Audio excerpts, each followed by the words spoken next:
Ka-Express, iba talaga ang labanan ng mga modernong higante ngayon. Habang patuloy na pinag-uusapan ang mga pangalan ni Victor Wembanyama at Chet Holmgren bilang mga mukha ng bagong panahon ng basketball, may isang pangalan pa rin na hindi nawawala sa diskusyon ng mga Pinoy, Kai Sotto. Kapansin-pansin kasi na kahit pare-pareho sila mga higanting may shooting touch, magkaibang-magkaiba ang paraan nila sa pag-atake sa laro. Sina Wemby at Chet ay produkto ng modern NBA philosophy, outside-in players.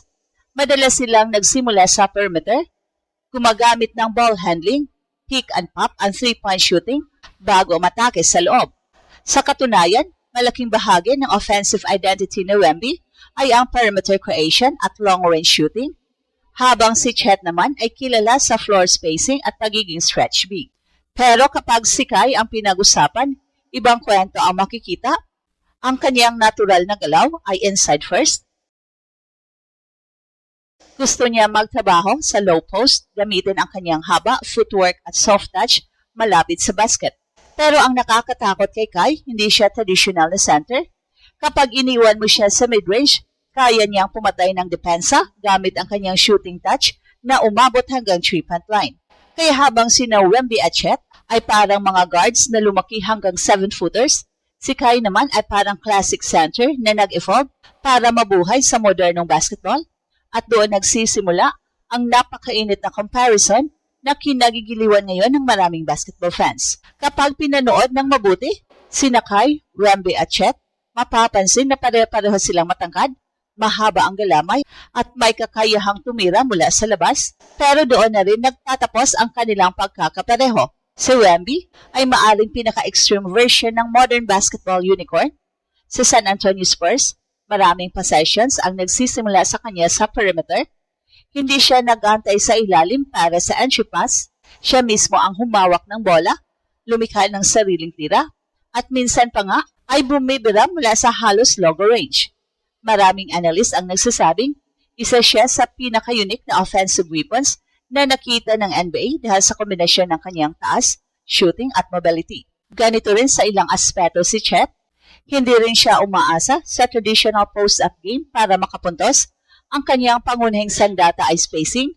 Kapag nasa floor siya, napipilitan ang depensa na ilabas ang kanilang rim protector dahil kaya niyang tumira mula 3-point line. Dagdag pa rito, ang kanyang ball movement, mabilis na decision-making at elite shot blocking ay naging malaking bahagi ng tagumpay ng Oklahoma City Thunder. Pero si Kai, ibang blueprint. Kapag binigyan mo ng bola si Kai sa low block, komportable siya, hindi siya nagmamadaling umatras sa 3-point line para gumawa ng highlight play. Una niyang hinahanap ang posisyon malapit sa basket. Gagamitin niya ang kanyang haba, timing at touch upang makakuha ng mataas na porsyentong tira. Ito ang dahilan kung bakit maraming fans ang nagsasabing mas natural center ang dating ni Kai kumpara kina Wemby at Chet. Pero hindi ibig sabihin nito na luma na ang kanyang laro. Sa katunayan, isa sa pinakamalaking improvements ni Kai sa mga nakaraang taon ay ang kanyang shooting confidence. Nakikita na ngayon sa Japan B-League na kaya niyang humakbang palabas para sa mid-range jumper o spot up 3 kapag kinakailangan. Kaya niyang maglaro bilang interior finisher, pero meron ding perimeter threat capability. At dito nagiging interesting ang comparison. Sina Wemby at Holmgren ay outside players na natutong dominahin ang loob. Si Kai naman ay inside player na unti-unting lumalawak ang saklaw hanggang sa perimeter. Magkaibang direksyon ng evolution, parehong modern, parehong delikado, at para sa maraming Pinoy. Yun ang dahilan kung bakit patuloy na buhay ang usapan. Hindi man pareho ang kanilang landas, malinaw na kabilang si Kai sa henerasyon ng mga higanting sumisira sa dating konsepto ng pagiging traditional big man. Sa panahon ngayon, hindi sapat na matangkad ka lang. Kailangang makashoot, kailangang maka-adjust, at sa sariling paraan ipinapakita ni Kai na kaya rin niyang sumabay sa bagong panahon ng basketball habang pinapanatili ang lakas ng isang tunay na inside operator. So ngayon, ang mas malaking tanong ay hindi kung sino ang pinakamagaling sa tatlo. Ang mas interesting ay kung paano nila ginagamit ang kanilang mga kakaibang kakayahan para magtagumpay sa modernong basketball. Sa kasalukuyan, malinaw na mas malayo na ang narating ni Wemby at Chet sa pinakamataas na antas ng professional basketball. Pareho silang naging sentro ng kanilang mga kupunan dahil sa natatangi nilang skillset. Pero kapag pinag-aralan ang kanilang estilo, makikita kung bakit may mga eksperto na naniniwalang may sariling niche si Kai na maaring magdala sa kanya sa mataas na antas ng laro.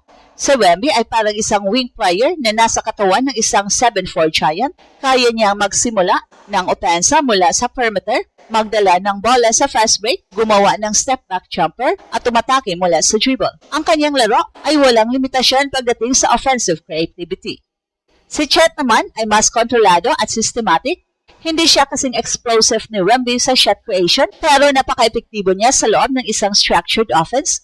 Marunong siyang gumalaw ng walang bola, mahusay sa spacing, at napakalaking tulong bilang weak side rim protector.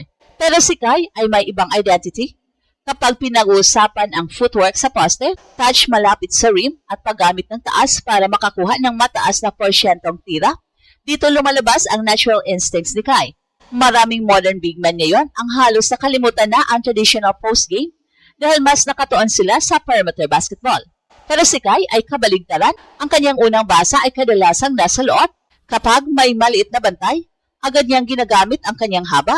Kapag may pagkakataon sa low block, hindi siya nag-alinlangang umatake. At kapag nagsimulang mag-collapse ang depensa, saka lumalabas ang isa pang aspeto ng kanyang laro, ang shooting touch.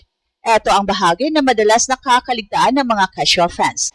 Hindi man kasing dami ng tira ni Wemby at Chet mula sa labas, may kakayahan si Kai na magpakawala ng mid-range jumper na napakahirap dipinsahan dahil sa kanyang taas. Kapag umabot pa sa 3-point line ang kanyang consistency, magiging mas mahirap siyang bantayan dahil hindi na sapat ang simpleng pagprotekta sa paint. Sa perspective ng Gilas, napakahalaga ng ganitong klase ng laro kapag kasama sina AJ Edu at Junmar Fajardo sa frontline. Maaaring maging pangunahing interior scorer si Kai, habang may kakayahan pa rin mag-stretch ng depensa kapag kinakailangan. Hindi niya kailangan gayahin si Wemby o Chet para maging epektibo. Pero sa katunayan, maaaring mas mahalaga para sa kanyang pag-unlad ang pagpapatibay ng sariling identity kaysa pilitin kopyahin ang laro ng ibang unicorns. Dahil sa basketball, hindi palaging tungkol sa pagiging pareho ng pinakamalaking bituin, minsan ang tunay na lakas ay nasa pagiging iba. At habang sina Wemby at Chet ay kumakatawan sa outside first evolution ng modern big men, si Kai naman ay kumakatawan sa isang bihirang kombinasyon, isang traditional inside operator na may modern shooting touch. Kung magpapatuloy ang kanyang development, maaring hindi siya maging susunod na Wemby o susunod na Chet, maaring maging unang Kai Sotto lamang. At para sa maraming Pinoy na sumusubaybay sa kanyang paglalakbay, yun ay ang mas kapanapanabik. At ito ang Express Info kung saan bawat kwento ginulat ang mundo. Don't forget to like and subscribe.